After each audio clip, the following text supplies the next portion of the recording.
Сегодняшний выпуск будет длиннее, чем обычно, но я надеюсь, что мои зрители даже будут рады и получат интересную информацию. Не закрывайте видео, смотрите до конца. Обещаю, почти в каждом предложении будет что-то интересное. Итак, начинаем. 10 вещей, запасы которых могут в любой момент истощиться. Мы ведем себя ужасно по отношению к окружающему миру.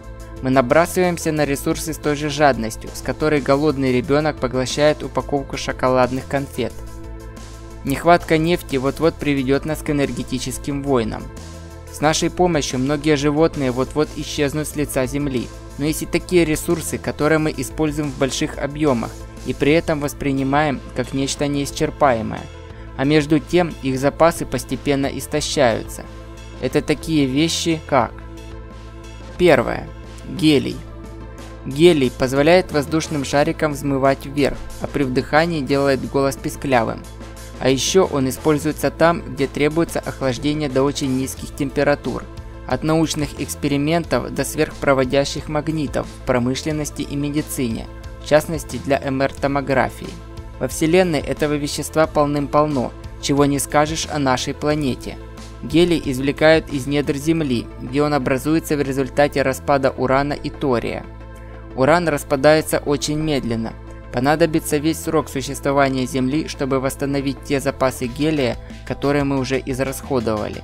2 года назад американский Конгресс подписал акт об ответственном использовании и контроле над запасами гелия. Его цель – держать расходование гелия под контролем, чтобы и в дальнейшем иметь возможность применять его в новых отраслях. Второе. Кофе. Угроза кофейного дефицита висит над нами с тех пор, как в Бразилии случилась невероятная засуха, а плантации Центральной Америки поразила кофейная ржавчина. К счастью, запасы, образовавшиеся за предыдущие годы, помогли пережить тяжелый период. Но спрос все еще превышает предложение, что приводит к росту цен на кофе. В будущем все может быть еще хуже. Регионы, где производят значительное количество кофе, страдают от неравномерных осадков и рекордно высоких температур. А если изменения климата будут и дальше проходить теми же темпами, к 2080 году от 70 до 99,7% арабики может попросту исчезнуть. Третье. Шоколад. В 2014 засухи, болезни и вредители ударили по урожаю какао-бобов, снизив средний годовой объем мирового производства какао на 30-40%.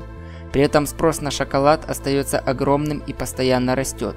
Это не значит, что мы вот-вот останемся без любимого лакомства, но дефицит ведет к увеличению цен, и в будущем шоколад может стать непозволительной роскошью. Четвертое. Медикаменты.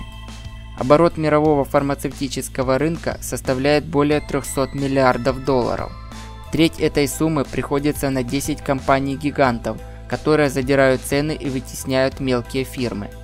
Разобщенное производство означает недостаток коммуникации между производителями, фармацевтами и врачами. В результате во всем мире ощущается дефицит лекарств. В Венесуэле проблема встала настолько остро, что правительство ввело систему сканирования отпечатков пальцев при покупке лекарств.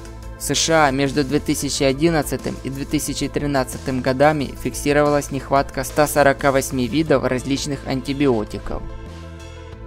Пятое. Препараты для смертельной инъекции. Начиная с 1976 года в Техасе привели в исполнение 524 казни путем введения смертельной инъекции. К весне нынешнего года запасов фенобарбитала в штате осталось всего на 2 укола смерти, в то время как на апрель было назначено 4 казни. Проблема в фармацевтических компаниях, которые одна за другой отказываются от производства препаратов для смертельной инъекции. Техас не единственный штат, который столкнулся с подобными трудностями, и поэтому тюремщикам приходится включать фантазию. Юта возвращает расстрелы, а Оклахома в качестве альтернативы применяет газообразный азот. В то же время Небраска идет по пути, на который, видимо, и рассчитывали фармацевты. В этом штате рассматривают отказ от смертельной казни. Шестое. Кровь. До 1990-х китайский рынок крови практически не регулировался, и в итоге Китай столкнулся с угрозой эпидемии ВИЧ-инфекции. В 1997 году, когда количество ВИЧ-инфицированных китайцев превысило 800 тысяч, правительство наконец-то приняло крутые меры против продажи крови. Новые правила наложили более строгие ограничения на сдачу крови и объявили вне закона ее продажу. Однако это привело к острому дефициту крови. Чтобы стимулировать донорство, многие больницы теперь требуют у пациентов справку о том, что они сами, либо их друзья или родственники, сдавали кровь в прошлом. В то же время китайский закон запрещает сдавать кровь чаще 2 раз в год, и то, если вы пригодны для этого. Это означает, что если вы нуждаетесь в переливании крови, но не в состоянии ее сдать, у вас возникают проблемы.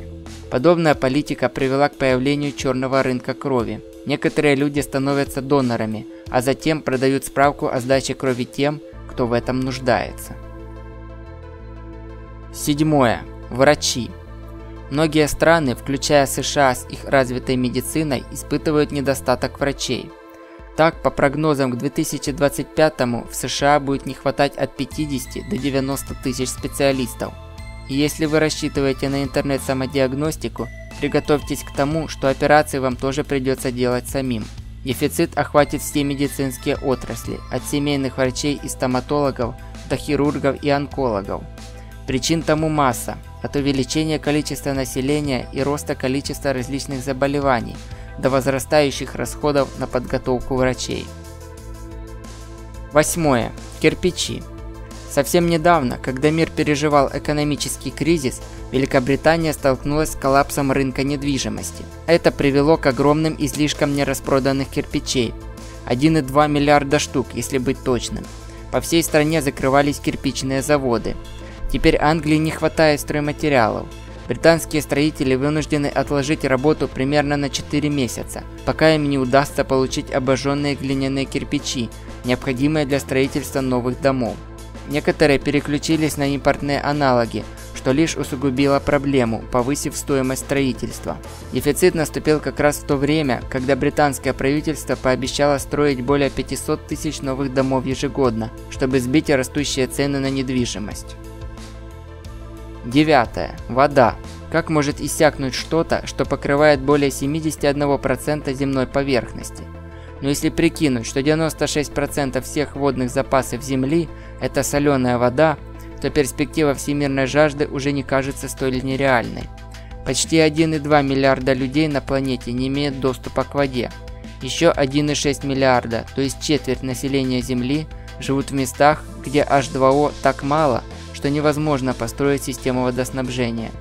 К 2025 году почти 2/3 людей на Земле могут оказаться в условиях дефицита или отсутствия воды. 10. Качественный бурбон. Обычный бурбон выдерживают в бочках от 2 до 4 лет. Хороший бурбон до 20 лет. Но, к сожалению, 20 лет назад этот напиток был не очень популярен, а недавно он снова вошел в моду, отчасти благодаря сериалам вроде «Безумцев». За последние 10 лет спрос на виски и бурбон вырос почти на 70%, что привело к дефициту качественных разновидностей этого алкоголя. Вы все еще можете купить более молодой и дешевый напиток, но если вам захочется хлебнуть элитного бурбона, запаситесь деньгами или терпением. Лет через 20 молодое пойло дозреет до нужной кондиции. К вам вопрос, дорогие зрители. А что для вас из этого списка вещей самое ценное? Ну, кроме воды, конечно. Напишите об этом в комментариях под видео. Спасибо за внимание и за то, что смотрите ролики на моем канале LT Denis Facts. Понравилось? Ставьте пальцы вверх, пишите комментарии и делитесь с друзьями. До скорого!